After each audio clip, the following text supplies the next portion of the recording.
Oh, oh. Yeah. Look at that. Yeah. Feel that? I feel it. I damn sure feel it. Oh, hey, yeah, you do. hey. Yeah, you do. I feel it all. I feel every second. I feel it like Burl Ives doesn't feel it. Whatever Burl Ives doesn't, it's the exact opposite of Burl Ives. Right. He wouldn't feel any of this. No. He wouldn't feel any of this. He wouldn't. You could. Because that's how much he loved it in the ass. Devastator could have been in there. It was like, are you guys formed up yet? He goes, is that Unicron? Have you merged? Hey, here we are, the Ramble Podcast. This is the Geek's Guide to Pop Culture. We are the Geeks. This is our supplemental episode, Ramble Radio. I would be comedian Jerry Rocha. Right there we have Comedian Eddie Pence. There he is. This is Ramble Radio 478. Subscribe to the Ramble. 5-star rating. A positive text review. You do none of those things, you're a chump. It's that simple. It's that simple. Chump. You can find us on Chump Instagram at Podcast Ramble. You can see our beautiful faces on YouTube at the Ramble Tube. And thank you to everybody who's been buying our merch on TeePublic. We're now at 148 5-star ratings, baby. Let's keep it going. Come on. And today's Ramble Radio is going to be the Star Wars Skeleton Crew edition. Yes. Does that make sense? For Friday. Yes. For Friday. Let me just say, I was not gonna like this. Okay. Low expectations. You had low expectations? Beyond. Low or no? No expectations. Low. I was like, this is gonna be stupid. You know, it's just because I just thought that. What was the last fucking show we had? Got how my blanket. Acolyte was just a fucking lump of shit. Ahsoka took a month to get good, right? I was just like, man, what? Okay. And then I'm halfway through the first episode, and I'm like, I'm watching Star Wars again. Yeah. Like, wait a minute. Fun. Like, this is really fun. And then, so I go into episode 2 with much higher expectations. And I was like, yeah, it's delivering. Like, this is what... I don't know, dude. I think Star Wars is inherently for kids. I think that's what makes Andor and Rogue One so impressive, is that they pulled it off not being for kids. Right? Yeah. I think the Star Wars shows, either the ones that work or don't, they're usually all for kids. I think shows like Ahsoka, Book of Boba Fett, they should have just went the Andor route with it. But instead, they tried to make it a kid's show. They tried to make it cute. And it's like, this guy shouldn't be bounty cute. Hunters, it's mafia, it's underground. None of this shit should be cute. That's not cute stuff. But this was a wonderful, cutesy kid. I thought, holy shit, they're doing it. They're pulling it off. They're actually, man, I'm telling you right now, I don't look. And just because Mandalorian kind of sucked near the end of the third season was just like, what is this shit? They're looking for a giant monster and fucking underwater in Mandalore. This is fucking stupid. They're trying to find the Kraken in Mandalore. This is the dumbest fucking thing. I was just like, this is so fucking stupid. But the first two, I'm telling you, if this pulls it off, I think this is right behind Andor as for Star Wars TV. I think this is fun. Number 2. I went in not low expectations because I'm a Star Wars mark, so I'd go in with everything like I want to love this. Right. And, The opening sequence of the pirate ship basically sacking the other. I was like, this is fucking cool. And I mean, the instant homage to Episode 4 when all the guys just sit there. Yeah, they're all lined up and they're just like even to the chokehold. Everything. It's fucking great.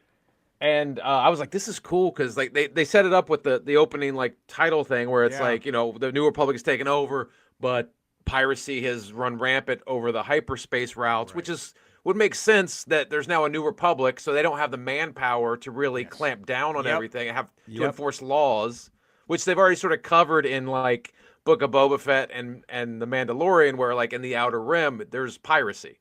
Right. And it's sort of like this is just showing what it's like now. These ships just get attacked by other ships, and the way they had those tubes plow into the other ships, like that's how they raid a ship. It was so cool. Because what I loved about it was that scene, especially, Eddie, is like, how you walking away from this? Like, even if you fight off the pirates, what are you just gonna drag their ship with you? Like those tubes are gonna, you're fucked.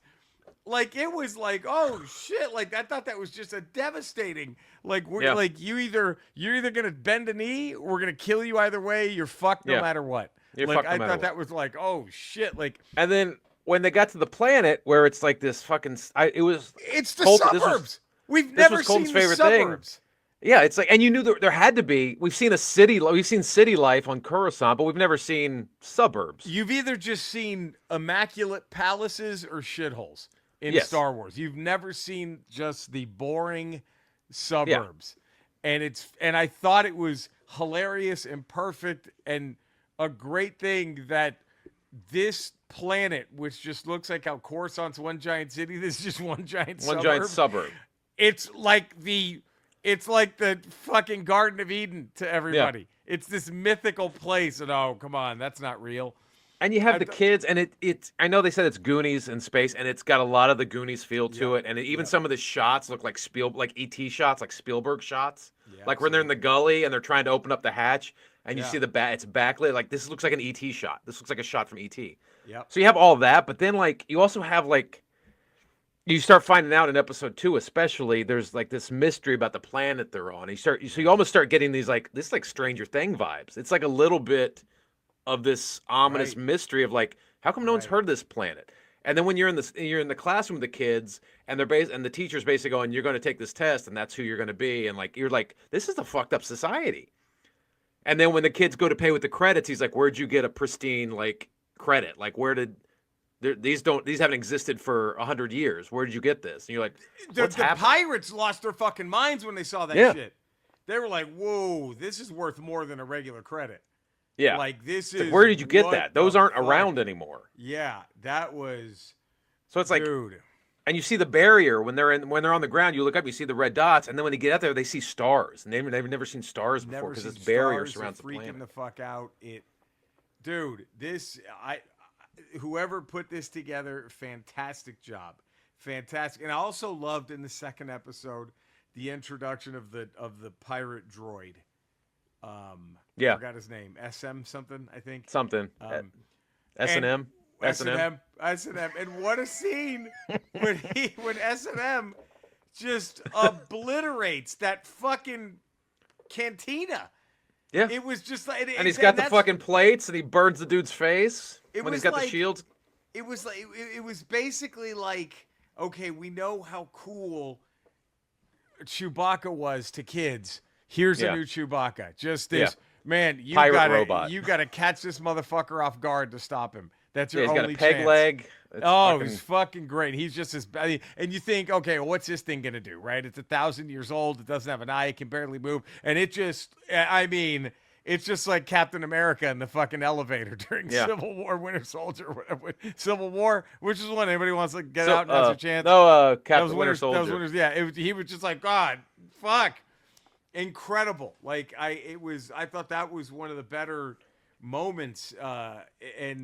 And then of course, like any good show story, when you're just kicking it off, you have way more questions than you do answers, but in a good way. Like obviously, why couldn't Jude Law just use the Force to get himself out of that prison to begin with? So that's going to be, I think, something that I'm sure they're going to answer. I don't think they're just going to leave that hanging. Is why was his character able to manipulate the Force and get that ring, get that key, and then why didn't you do this the minute they put you in here, right? Like right. And did you recognize this guy? Oh yeah, the Captain EO gets freed. So is this the beginning of Captain EO? It's the beginning. It's the Captain EO origin story. Is this a Captain EO origin? Because now Captain EO's fucking canon. That fucking thing was in the cage, and then they purposely show it. You see it fly away. This is. Are they gonna Tarkin Michael Jackson? Are they gonna get someone and CGI Michael Jackson's face in somebody? Put him in a room full of kids. Does he end where he just fucks all those kids? Is that the end? Just like, oh shit, where are they taking this? This is not good. They go to Neverland. Like, wait a minute, this isn't good. Hold on, this isn't good. We're gonna have to find out, right? Why Jude Law just waited, and why this moment, right? Like, why this moment? And is he really a Jedi? Right, because I thought the key kind of floated to him oddly. Well, and we also saw they also set it up in Obi-Wan where there was guys that would pretend to be Jedis to fool other people. Right. And so maybe is he one of these types of people that sort of does this? Right. Is he full of shit? And is he the full other of thing shit? too is you had the fucking those ballet dancers from the holiday special. Right. In fucking Max Rebo's race. They're fucking. But that's what's interesting about this planet is you see creatures that you've already seen in Star Wars before that are somehow on this hidden planet. Yeah. Right? That are somehow, and I have one of two theories. Here are the two theories I'm working with right now, Eddie, for where this is going to go. Okay. It's because you said you didn't like the father of Wim.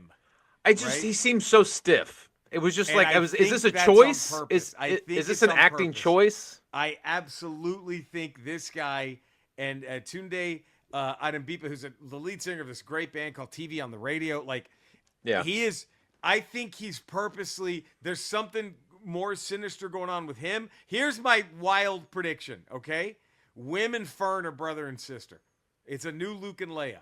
They're brother and sister. That's what I think. I think they're brother and sister. I think Carrie Condon and Carrie Condon's character and Tunde Adembimpe's character either were a couple or they were pirates who showed up on that fucking ship, and they might have stolen that ship from someone else, and they landed on that fucking planet, and they hid that fucking thing, and they're trying to start a new life. That's what I think. That's my wild ass out there theory. Interesting. I think that or the dad is like a hard ass, and that pirate ship found this place and he just executed everybody on it and fucking buried it. I don't know. I think there's maybe him and Carrie Condon's character.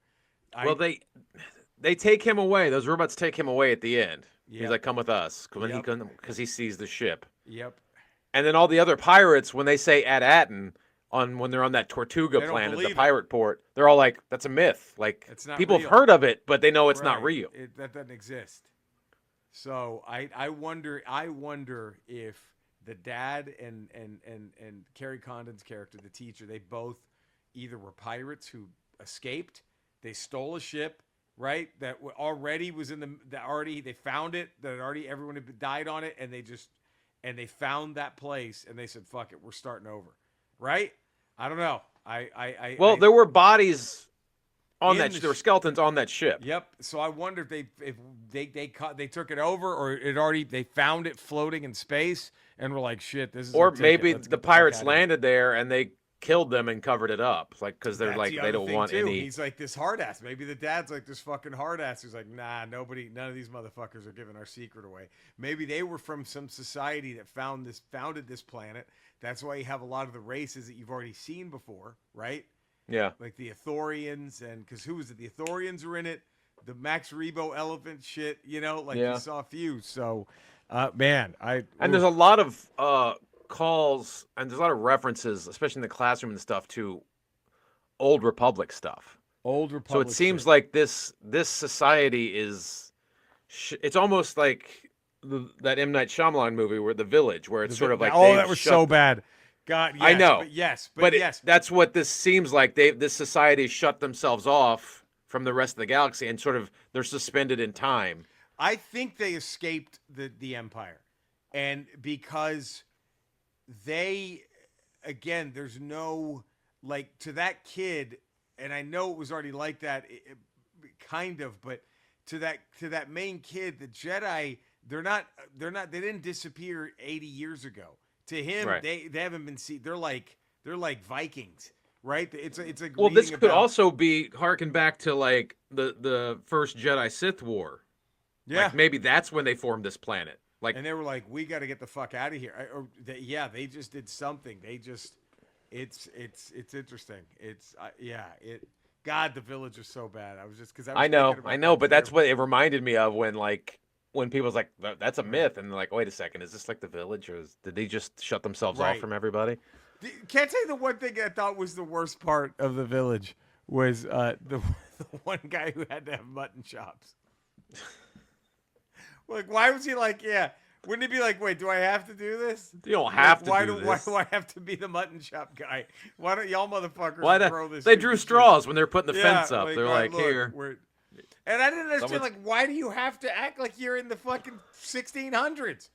Yeah. Okay, you just shut yourself off. You still can't have a fucking, like, what do you can't, you can't dress modern? You have to dress like a fucking idiot? Like, what is Yeah, the kids aren't going to know that there's shit out there. You don't have to give them a TV, but you can at least give them a fucking hoodie and some blue jeans. Like, what the You fuck? fucking wear jeans, God tennis damn, shoes. right. They don't fucking care. They're not going to know. They'll never see a commercial to piece together where it came from. Oh, your dad sewed those. Like, fuck, that was, that was a bad one. That was a rough day at the movies with old. A lot of his movies have been a rough day. A lot of his movies have been a rough day at the movies. But yeah, I'm digging this, man. I want to see. I'm very happy with the first two Skeleton Crew episodes. I can't wait to see where it goes. It's what, Tuesdays? Every Tuesday, is that right? Yeah. Tuesdays, yeah. Whew. Oh. Well, let's. There it is. Your Skeleton Crew. Probably. I'm sure the Disney Plus people, I'm sure the Star Wars people, the showrunners, the writers, the cast, everyone, they were waiting for this, and they got it. It gets the Ramble thumbs up. There it is. That's a huh? Boom. There it is. The Ramble thumbs up. It's a 2 thumbs up from the Ramble. 2 thumbs up. Both. It's get 2 thumbs up. Burl Lives is what this gets. 2 fists up Burl Lives. That's what if this is taking place all inside Burl's asshole? That's why no one's found it. I don't think you put it outside the realm of possibility. I mean, what if that is the outer rim? It's just the inside of. A long time ago, inside Burl's asshole. Oh fuck! Well, man, as fun as this has been, God damn it, Eddie, damn it all, we have contractual obligations. Okay. Skeletor. We were talking about how we've had some rough days at the movies watching M. Night Shyamalan movies. Oh. What's your favorite M. Night Shyamalan movie? Eddie, that's a wonderful question, and I'm glad that you've asked me that. It's the one with the whore in the swimming pool. That's what I think it was called, the whore in the pool. And it's just, I think you go swim. Every time you take a piss in the pool, the whore comes out. I believe that was the one. I wasn't paying full attention. I was masturbating throughout the entire thing, but it was the whore in the swimming pool. I think that was probably my favorite one. If I have to pick, the whore in the swimming pool, easily my favorite one by M. Night Shyamalan, and also probably the one where the aliens, the only thing that hurts them is water. So they land on Earth, which is all water. That's the one that was another one. I was like, fuck, you gotta be shitting me. It's so fucking good. I liked that, but the whore in the swimming pool was, I think, probably my favorite one. I watched them, Eddie, on the biggest screen in Eternia. How about that? Okay. Yeah, it's about 18 times the size of the biggest jumbotron at any one of your American football stadiums. That's how big it is. Yeah, and I bet you wonder, well, where do you put something that big? Go ahead. Where? He-Man's mother's pussy! It's so big, that lump of untalented dog shit, Burl Ives, you could fit 8 of his assholes in just one part of her pussy. Don't fuck with me talking about giant assholes when her giant pussy's there. Okay. All right, man. Jesus. I didn't know he would get mad at that. All right. Well, I guess we have an answer to the age-old question: what's bigger, He-Man's mother's pussy or Burl Ives' asshole? I guess that's fine. I've been to the bottom of Burl Ives' asshole, okay? There's still parts of He-Man's mother's pussy I can't find.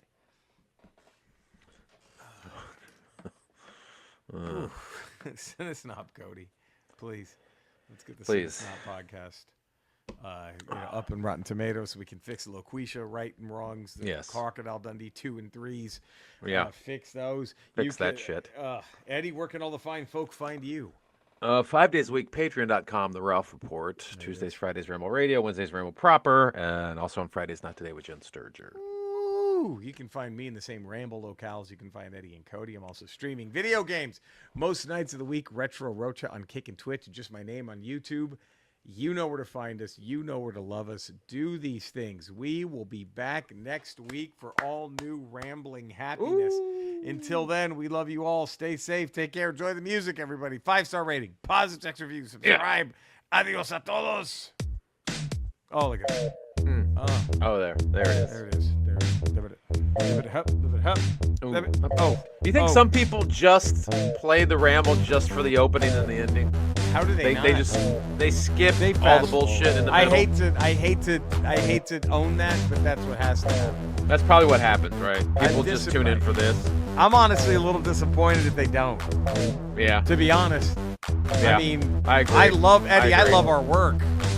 But Yeah. God damn. But yeah, of course. It is. One more. Remember that There it last is. beep. There it is. That last one. Wait. This one.